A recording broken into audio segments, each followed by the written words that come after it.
ஒரு துளி வியர்வைக்கு ஒரு பவுன் தங்க காசு கொடுத்த ரசிகர்கள் அப்படின்ட்டு ரஜினி சொல்லுவார்.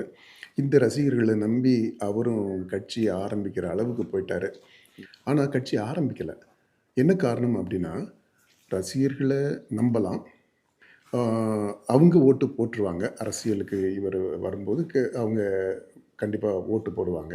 ஆனால் இந்த இந்த ரசிகர்களுடைய செயல்பாடுகளை நம்பி அதனால் ஈர்க்கப்பட்டு மற்றவங்க பொதுமக்கள், அதாவது மற்ற கட்சியை சேர்ந்தவங்க அல்லது கட்சி சாராதவங்க, அந்த வாக்காளர்கள் வந்து ஓட்டு போடுவாங்களா, ஓட்டு போட வைக்கக்கூடிய அளவிற்கு இந்த ரசிகர் பட்டாளத்தை பயிற்றுவிக்க முடியுமா, பயன்படுத்த முடியுமா, களத்தில் இறங்கி அவங்க செயல்படுவாங்களா அப்படின்றதுல அவருக்கு சந்தேகம் வந்துருச்சு. அதனால கட்சி ஆரம்பிக்கலை. ஏதோ கடைசியாக கிட்னி ப்ராப்ளம், ஹார்ட் ப்ராப்ளம் அப்படின்ட்டு ஏதோ ஒரு ஹெல்த் ரீசனை சொல்லிட்டு ஒதுங்கிட்டார். ஆனால் விஜய் அப்படி இல்லை. இந்த பிரச்சனையை கடந்து வந்திருக்கிறாரு. அது ரசிகர்கள் படைப்பலம் இருக்கு அப்படின்றத அக்னாலேஜ் பண்ணுறாரு விஜய். அடுத்து இந்த படைப்பலம் கண்டிப்பாக வாக்காக மாறும் அப்படின்னு அவருக்கு உறுதியாக தெரியுது.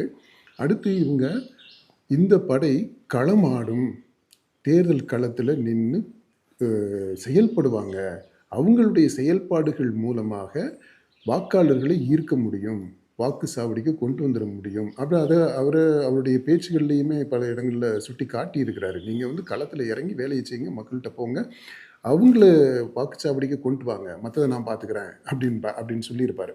இப்போ அந்த மாதிரி அவருடைய ரசிகர்களாக மதிக்கிறார், அந்த ரசிகர் பலத்தை மதிக்கிறார்.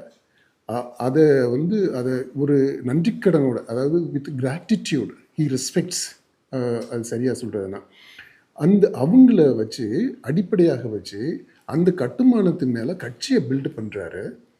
அடுத்து இந்த ரசிகர்களை எவ்வளவு தூரம் நம்புறாரு, அரசியல் சக்தியாக நம்புறாரு அப்படின்னா, இவர்கள் மூலமாகவே ஆட்சியை பிடிக்க முடியும் அப்படின்ற அளவுக்கு நம்புறாரு. இந்த விதத்தில் தான், இந்த இடத்துல தான் விஜய் அஜித்தை விட கண்டிப்பாக ஃபா பெட்டர்.